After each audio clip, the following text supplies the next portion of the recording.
is Tuesday, January 5. Welcome to CGN News. Jamaican hotel mogul and chairman of the ATL Group, Gordon Butch Stewart, has passed away Monday in the United States. He was 79. Stewart was founder of Sandals Resorts, Beaches Resorts, and their parent company Sandals Resorts International, as well as the ATL Group and the Jamaica Observer. Deputy Chairman of the Sandals Group, Adam Stewart, in a memorandum to group executives, said his late father was recently diagnosed with an illness.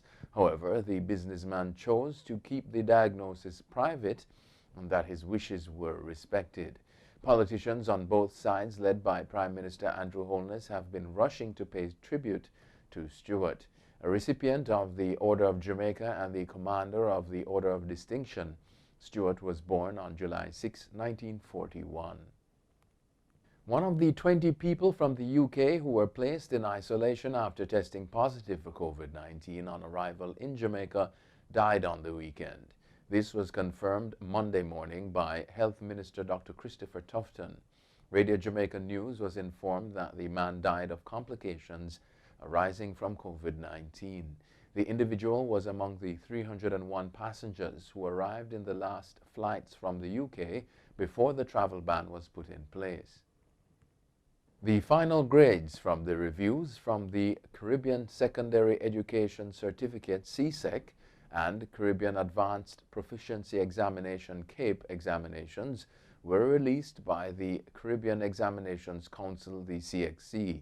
CXC says 80% of the requests for remarks have been completed, and the final results were shared with local registrars across the region. Those grades are now available to students via CXC's online portal. The announcement comes months after a wave of complaints by parents and students across the Caribbean about discrepancies in the grades provided by CXC in September. The Chinese embassy has denounced statements made by outgoing United States Ambassador to Jamaica Donald Tapia during an interview with the Gleaner last week.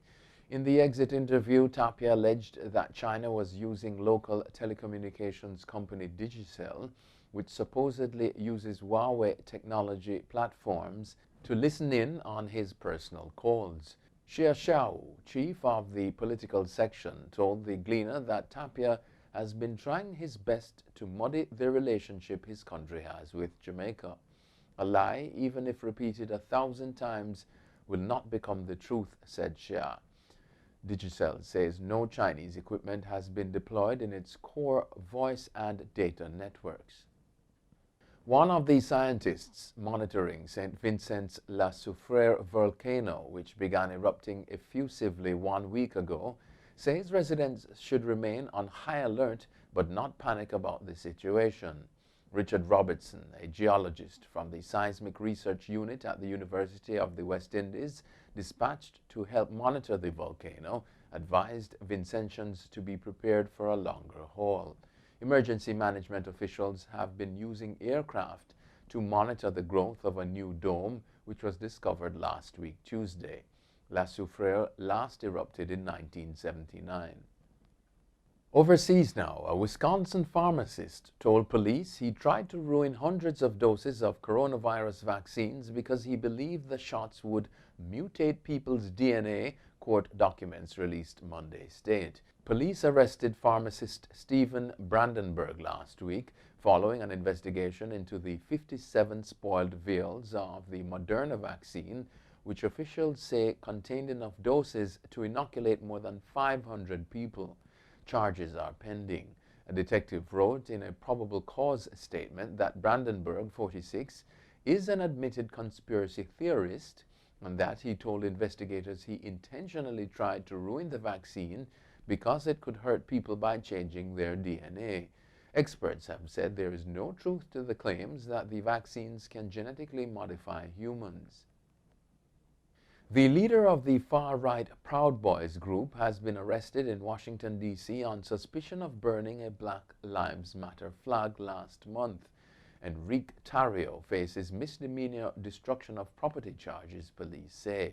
He has reportedly admitted torching a banner taken from a black church during a rally in December in the city. President Donald Trump has been urging supporters to gather in the Capitol this week for another demonstration.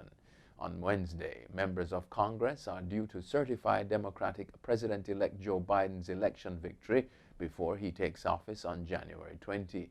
Tario has said on the social media app Parler that the Proud Boys will turn out in record numbers on January 6. U.S. President Donald Trump has had a red notice request for his arrest issued through Interpol by Iran. Iranian judiciary spokesman told a press conference Tuesday that Iran has requested Interpol to arrest Trump and 47 Americans identified as playing a role in the assassination of top general Qasem Soleimani last year. Soleimani, Iran's top general, who led the foreign operations arm of the Islamic Revolutionary Guard Corps, was assassinated on January 3, 2020 in a U.S. drone strike in Baghdad ordered by Trump. The assassination was deemed to be against international law by the United Nations Special Rapporteur on Extrajudicial Executions. An ad that shows a man eating a bat sandwich is being investigated by Australia's advertising watchdog. The ad from outdoor equipment firm Boating Camping Fishing Store, BCF, has been viewed more than 250,000 times on YouTube. In it, a man jokes that the pandemic was caused by someone eating a bat, referencing early reports that cases emerged from a live animal market in Wuhan, China. A BCF spokesman told Australian media that the light-hearted marketing campaign recognized that many Australians would be staying home in the summer and encouraged them to explore their own backyard.